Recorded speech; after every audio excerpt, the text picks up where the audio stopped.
Hello and welcome to the Rogers Brief for December 8th, 2024. I'm Adam Rogers. Thank you for watching and thank you for listening.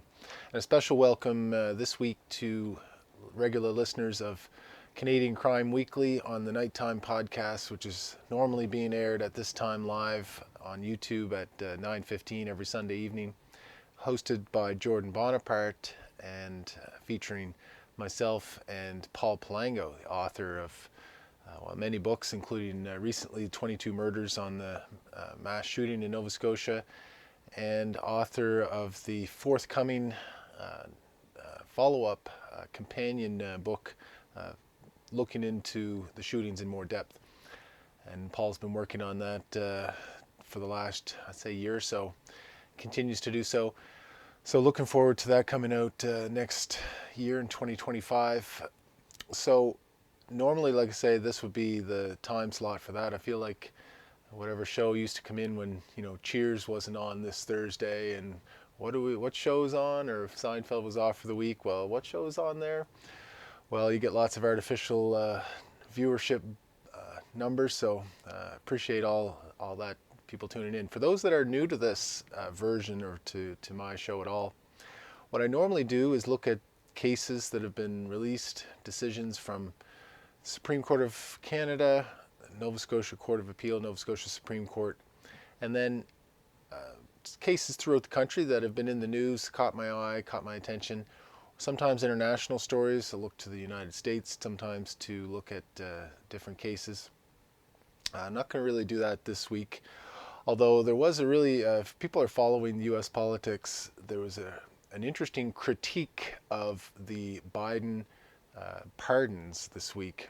The President Joe Biden pardoned his son Hunter Biden, and there was a judge that really took them to task on some of the technicalities of it, including being offended that Hunter Biden's lawyers didn't even send in a certified copy of the pardon, but rather in their submissions to the court just attached a hyperlink to the White House posting of the pardon. So anyway, that's sort of some of the things I get into, but often it's just descriptions of cases. And I started this off covering the mass casualty hearings that were going on a daily basis, some of the lead into the Mass Casualty Commission proceedings, and a lot of the legal issues that arose there, and some of the shortcomings of that commission. And so that ties into something I want to discuss today, which is the Mass Casualty Commission's Progress Monitoring Committee, which is now led by former Lieutenant Governor Myra Freeman, issued their annual report on November 29th, had a news release with that, some interviews done, and a little dissension in the ranks too, finally, I would suggest, from the committee. So I'll talk about that. I'm also going to get into some cases that were released from the Supreme Court of Canada, criminal cases, as well as Nova Scotia Court of Appeal and Supreme Court that I find of interest. I'm going to talk about Donn Fraser, a lawyer who was suspended by the Bar Society for an incident at the Pictou Courthouse, appealed that suspension to the Court of Appeal, and was granted an interim injunction to allow him to continue practicing. Court of Appeal came down with a decision last week affirming the interim suspension, and so discuss that a little bit, the incident that led to it and what I think may be going on in the background. And I'm going to also just mention a little bit of politics off the top. I just noticed, people would know that I'm a candidate for the Conservative Party in Cape Breton, Canso, Antigonish. I see on the boundaries question, I've spoke about this before on the show, that Chief Leroy Denny from Eskasoni has noted the possibility that there might be an appeal of the federal court decision. I don't see that going ahead if they've had any good legal advice on what's taken place so far. MP Jaime Batiste seems to have accepted the outcome and has announced he's going to run in Sydney, Glace Bay, the urban Cape Breton riding. Mike Kellaway was asked this last week where he might be running, and he said it's up to the Liberal Party, so didn't close the door that he might also seek that Sydney Glace Bay riding as well. So some intrigue behind the scenes there. We'll see what the outcome of that might be among Cape Breton Liberals. Not that it may matter all that much. Timing of an election has been a question over the last few weeks. Some issues have come up in the federal scene. This GST holiday, temporary 2-month break from GST, HST in Nova Scotia for some Christmas-related items, food, alcohol, Christmas trees. I saw Fred Delory making a joke on Twitter about how anybody that knows the Christmas tree industry might wonder if the government was actually gaining a whole lot of HST, GST on Christmas tree sales over the years, but in any event, no HST on those. I don't think much is going to come of it other than inflationary effects. The deficit, we're waiting to see now the fall economic update, which should have been delivered well before now by the government. And the deficit, they had said, would be kept to $40 billion, which is still enormous. Now with this GST holiday, and if they get the $250 check legislation passed, which would deliver checks to anybody who is employed but earning less than $150,000 across the country, the deficit would then balloon, economists say, to 46, 47, potentially $48 billion. Just on those measures alone. There may be other things that are coming down too, defense spending, other issues where border spending. So certainly economic mismanagement continues. Inflationary effects of the Liberal budgeting is going to continue to get worse. The other thing, major news politically this week, was the Prime Minister's visit to Mar-A-Largo to see President-elect Trump.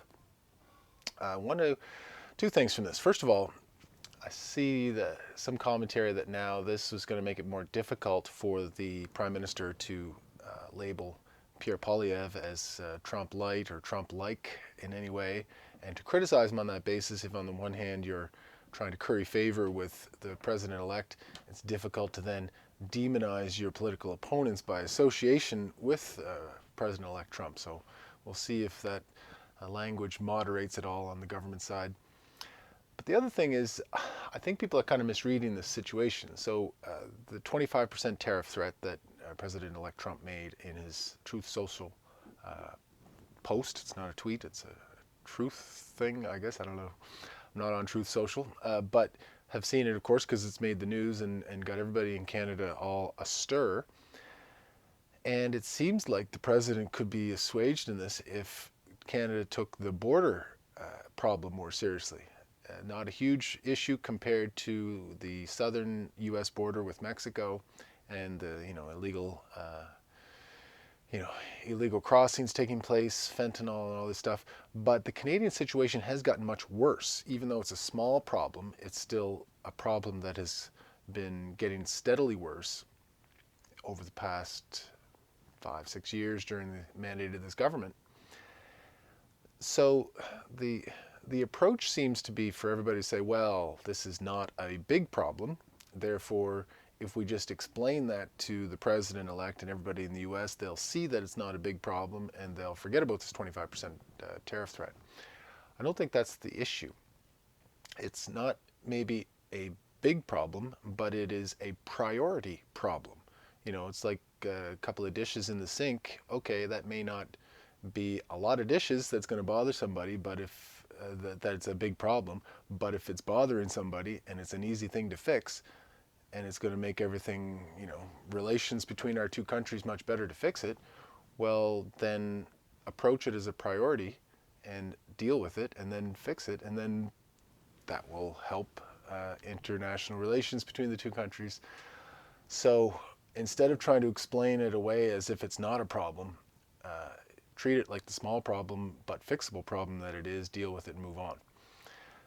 In terms of election timing, this GST holiday, as bad as it is and as inflationary as it is, it looks like it'll get support from the NDP, and that will keep at least the election timing into the spring, it would seem. So that's what's going on in the political world. Okay, not unrelated to this Mass Casualty Commission Progress Monitoring Committee annual report. And I say not unrelated because there's political elements to it, and we just came through a provincial election in Nova Scotia where there was very little discussion at all about the Mass Casualty Commission report, any of the recommendations. Intimate partner violence, gender-based violence issues generally were brought up rarely during the election. A little bit since the election by the NDP, but too little too late there to have much of an effect. This Progress Monitoring Committee came about after the Mass Casualty Commission released its report, and it's now released its 1-year first annual report. It only has a 3-year mandate.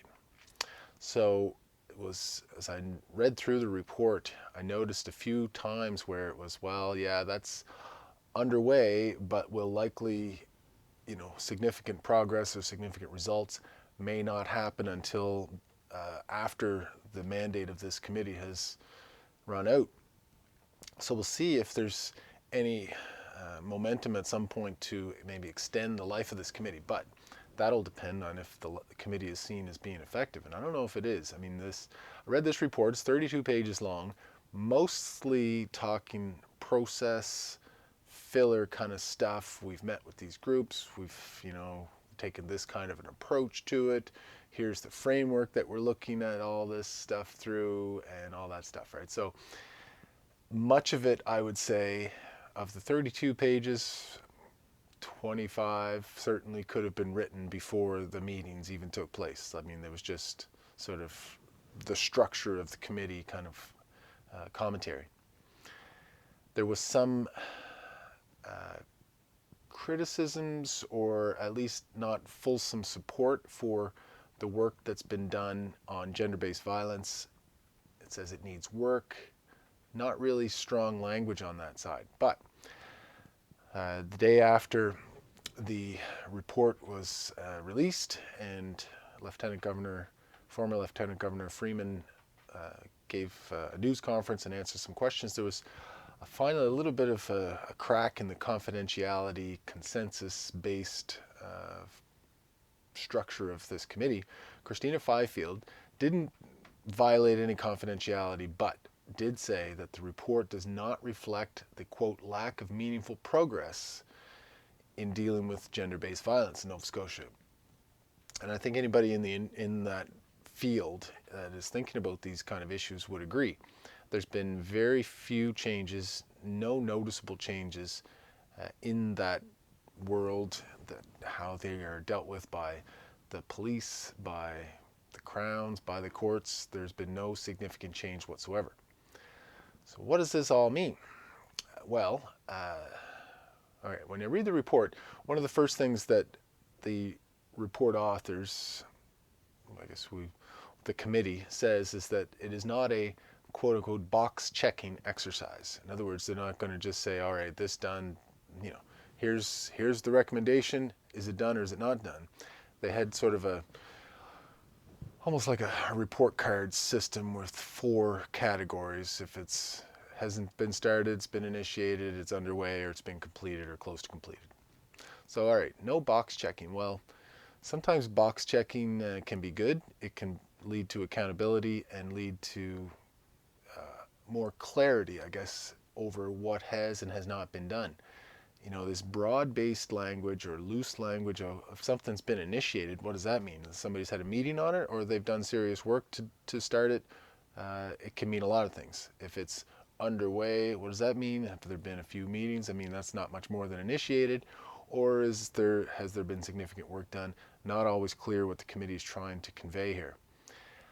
The other thing I would say is that when they're receiving reports from the RCMP, from CERT, from the governments, their reactions, the committee report reactions to those submissions sound naive.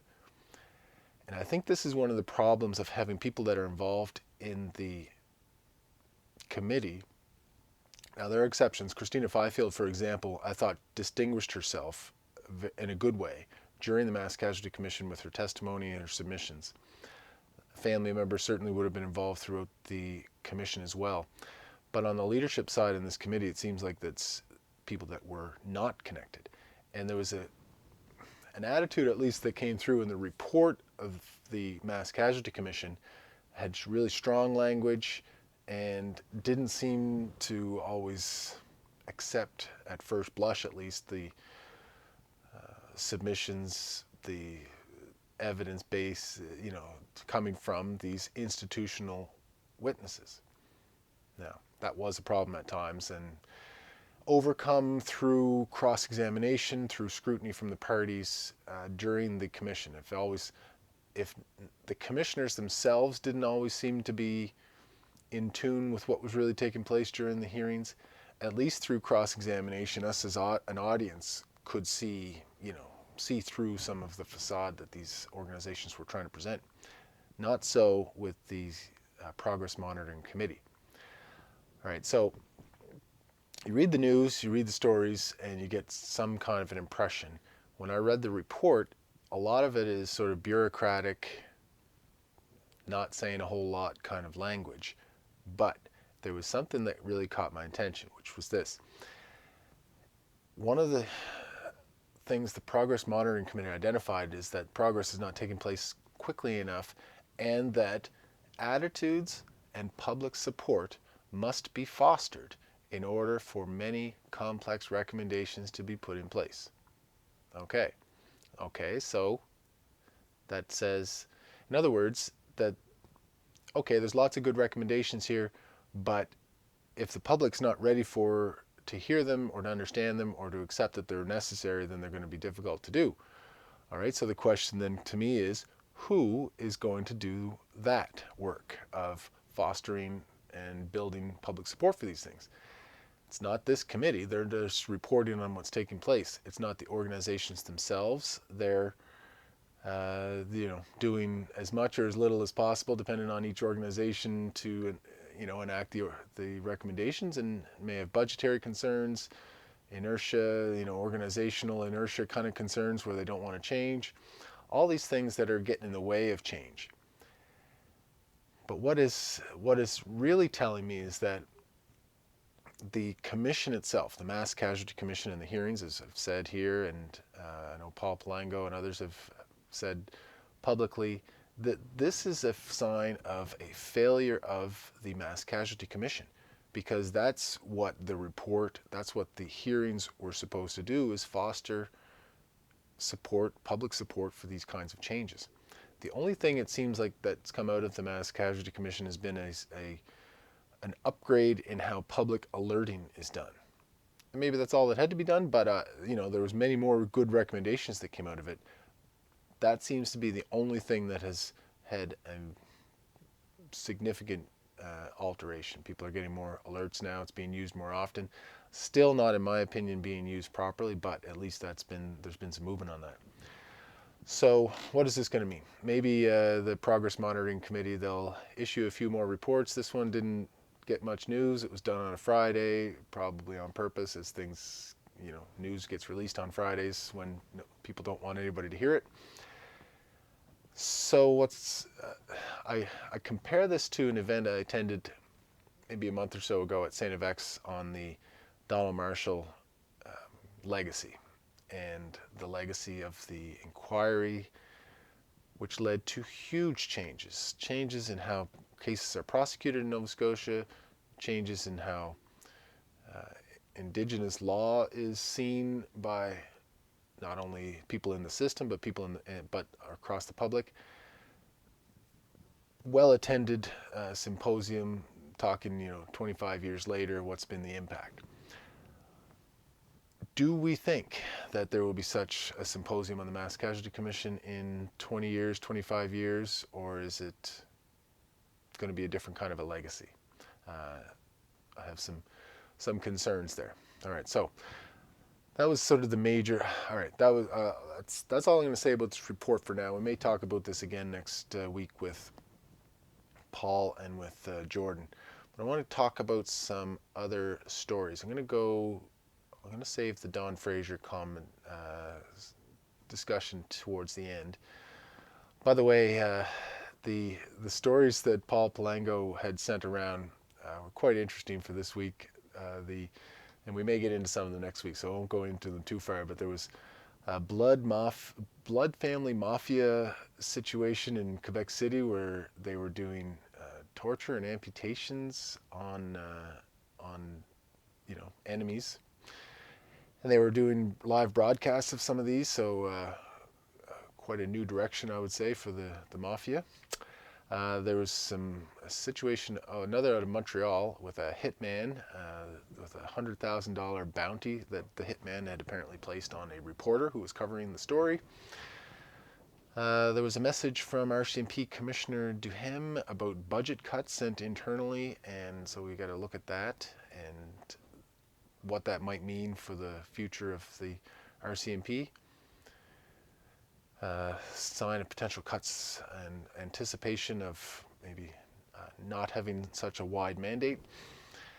And then finally, there was a few other stories, but the other one was a Nova Scotia one, this out of New Glasgow, where there was remains found in a burned vehicle identified as Kelly Trask and Tyler Marr.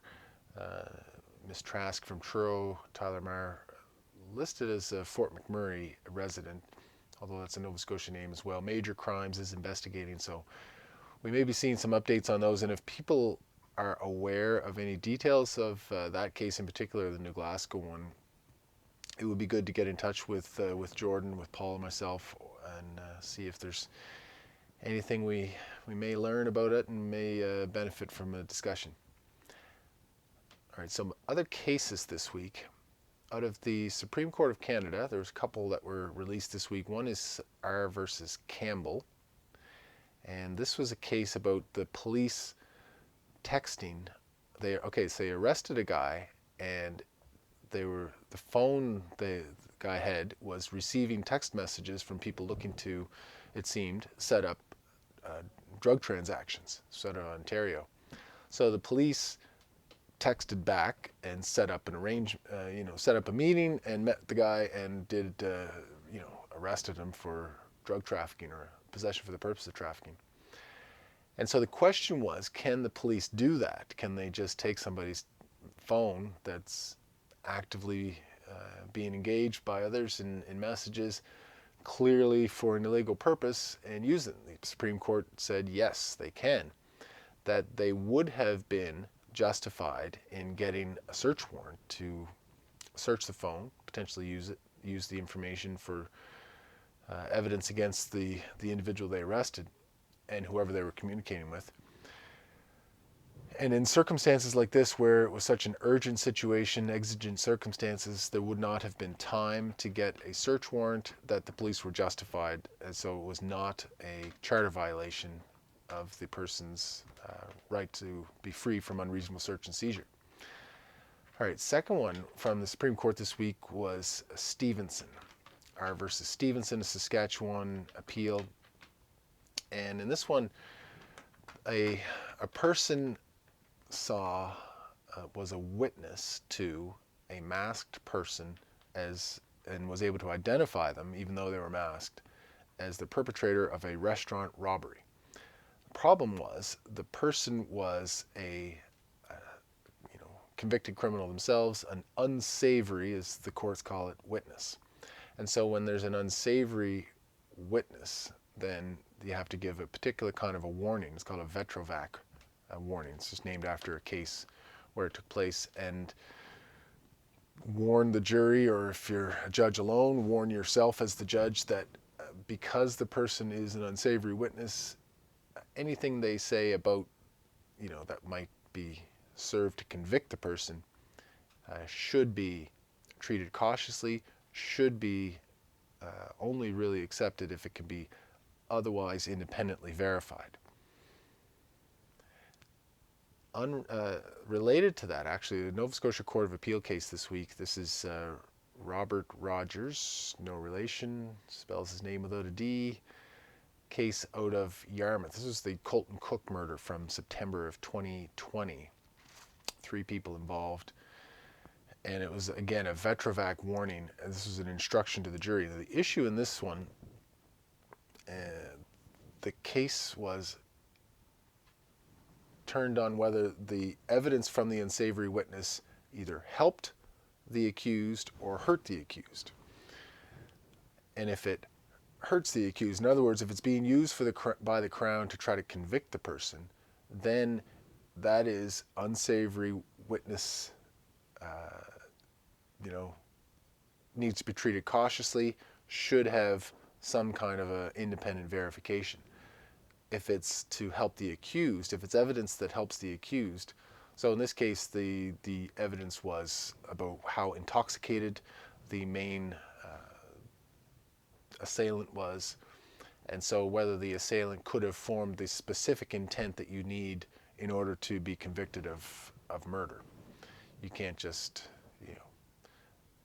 accidentally kill somebody and be convicted of murder or not have the intention. You have to have the specific intention. If you're so intoxicated that you don't know what you're doing, there's an argument that you can't form specific intention. So some of the evidence was alleged was going against, because he was describing the situation that led up to the killing. So obviously some of the evidence from the witness, the unsavory witness, who also was involved in a much smaller way, had to be treated cautiously.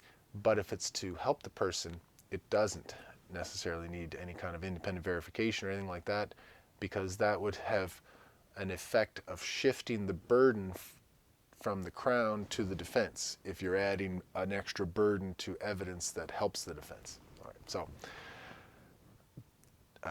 so the appeal was not accepted in that case. Also, a couple of other cases, one from the Court of Appeal, and this was another one from the Court of Appeal, I should say, and that is Jimmy Melvin. Question of trial fairness, and this featured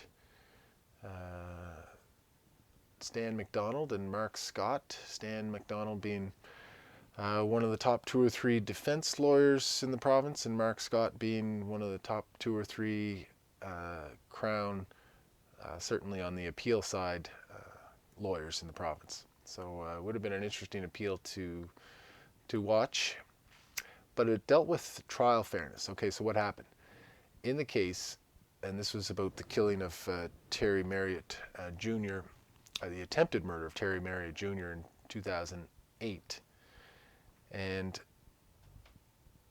what happened was, after some of the main witnesses testified, Melvin fired his lawyer, Patrick McEwen, who was surprised by it.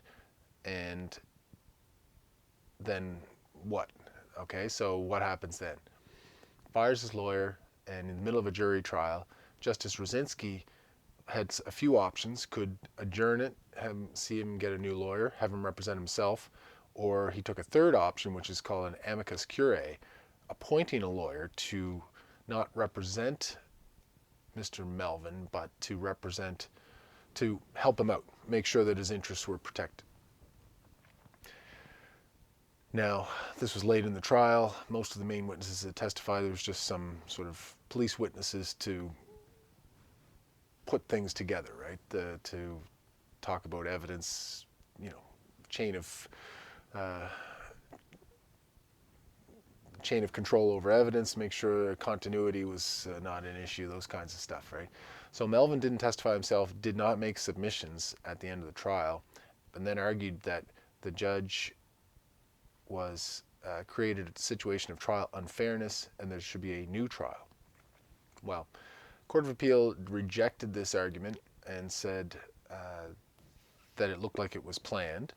There was evidence from the trial that Melvin turned to his father right after this key witness testified and said, "Should I do it now?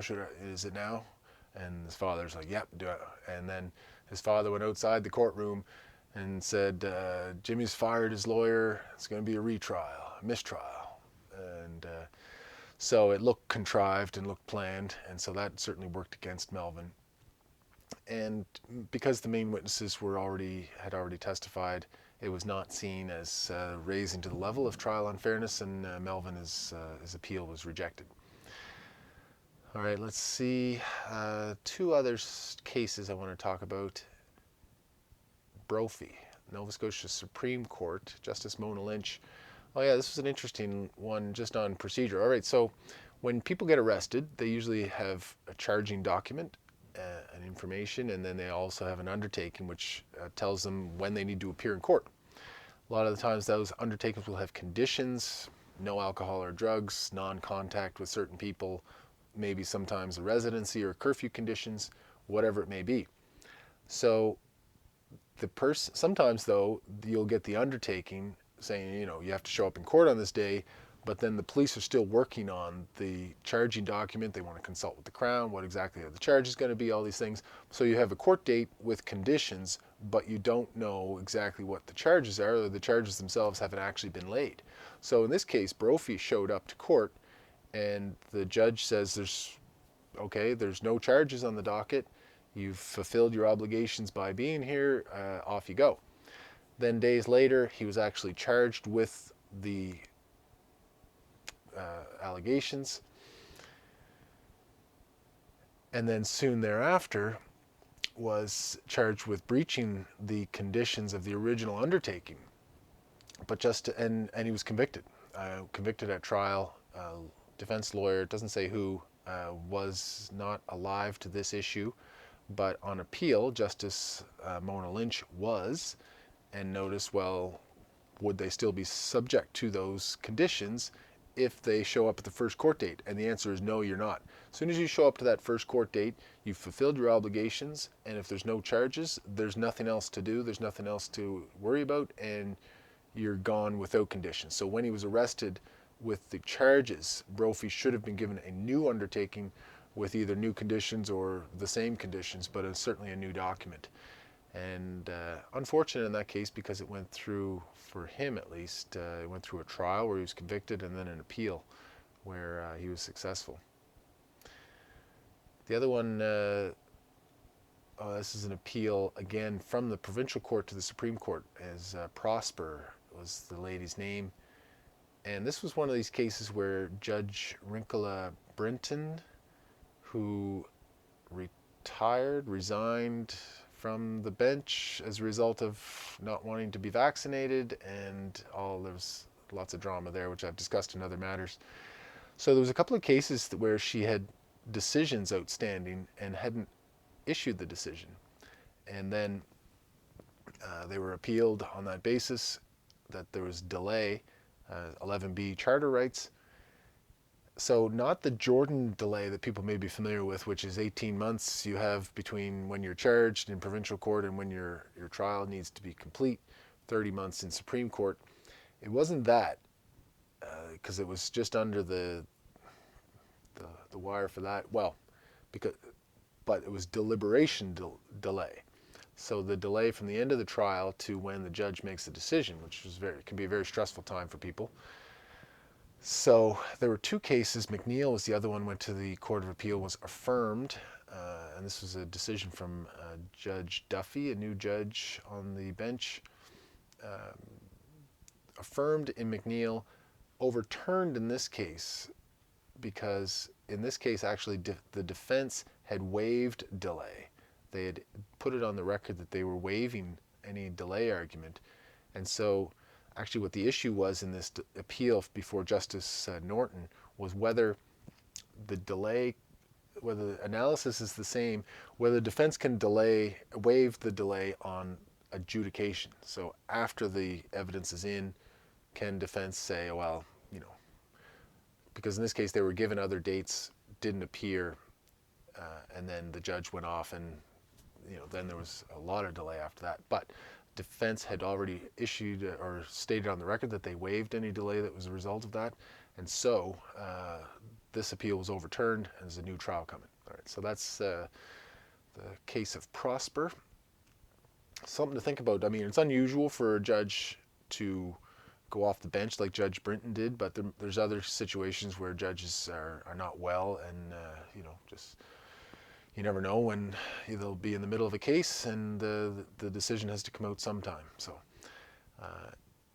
things for the courts and for the defense lawyers to be cautious in waiving delay at that stage of trial, because you just never know what may take place. All right, last thing I want to talk about is Donn Fraser. Donn is somebody I've known for nearly 20 years as a lawyer, practicing. We didn't go to school together, but he graduated around the same time, and has been a litigator for nearly, I think, 20 years.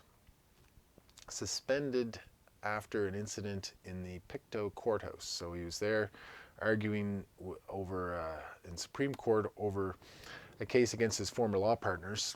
And after the hearing was done, which did not go well for Fraser, he threw a glass of water and hit two of the other lawyers that were seated in the gallery, were not seated at the counsel table.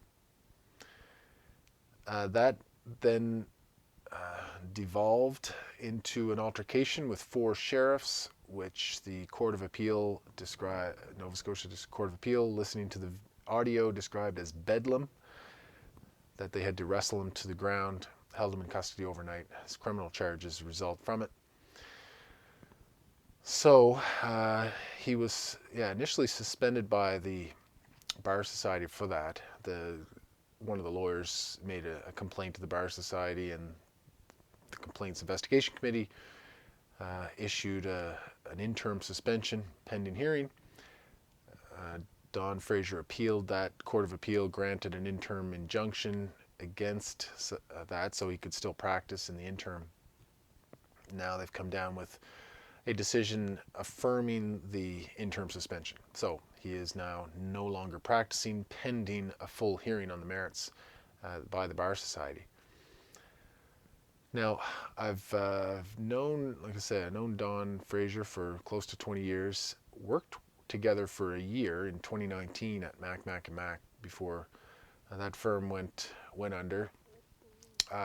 Worked well with him. We were two of the main litigators there, and so we'd trade thoughts on cases and worked on some things together there.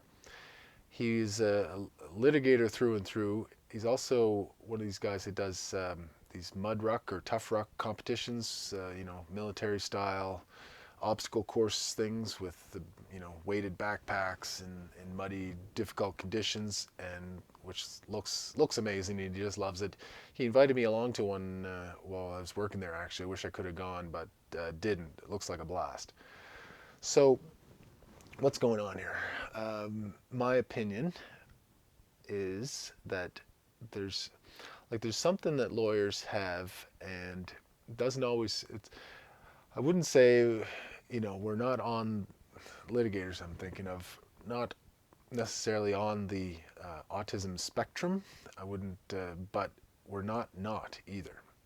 And sometimes, because you see things as a lawyer in terms of logic and evidence and debating sort of rules, and you're trying to you think of things in those terms, and so yes, you think of things, you try to think of things at least in a very logical way, and you do that in your cases, and that's what makes you a good litigator.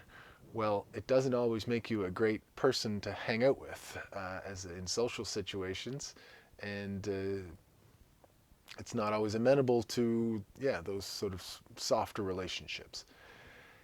And so some people, that's why often you'll see lawyers in relationships with other lawyers, or have friends only that among other lawyers, and you'll see others, many others, that can bridge that gap, that can turn it off when they need to, that can still have fun with normal people and have relationships outside the law, and that's a skill. You need to be able to flip that switch, turn it off, adjust, and not be so argumentative all the time in every situation. Now, sometimes the instinct can be to just better articulate your situation. You think, well, if I just say this in a different way, then it'll be better,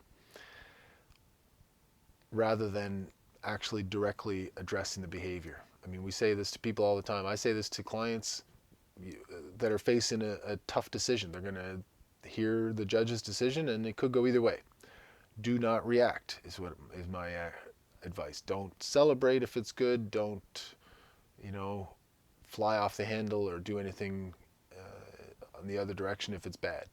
You just have to take it stoically, and we'll talk afterwards in private. You just have to be able to handle yourself no matter what. And as a lawyer, all the more so. You can't, throw in a glass of water, all right, big deal, I guess. Although, I will say, the water sitting up on the council table, you would have had normally, if you had a little water left in your glass, you finish the water, throw it in the garbage right there. You wouldn't carry it anywhere. So he had to think about it for a couple of seconds at least before he did it. So that's a problem.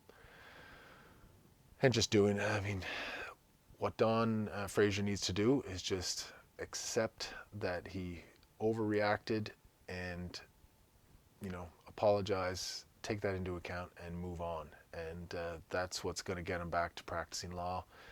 And I hope he does. I wish him well. I think he can come back and be a really good lawyer. He's got a family. He can be a great dad. All these great things. It's just he's got to have a moment of realization or some intervention to help him with that. And hopefully that's what happens. So, all right. Well, that's longer than I normally go, by the way, for people that are first-time listeners. Usually it's 20 minutes, half an hour or something, but normally with the Sunday night show, the Canadian Crime Weekly, we go an hour. So I thought I'd go somewhere in the middle today and give a little extra content. But hope everybody enjoyed that, and we'll be back hopefully next week with Paul and Jordan for a full show. And lots of interesting stories have been building up, and there'll be lots to discuss on the mass casualty, stories across the country, mafia issues, gang stuff, all the rest. So until then, thank you everybody for watching. Thank you for listening, and we'll see you next time.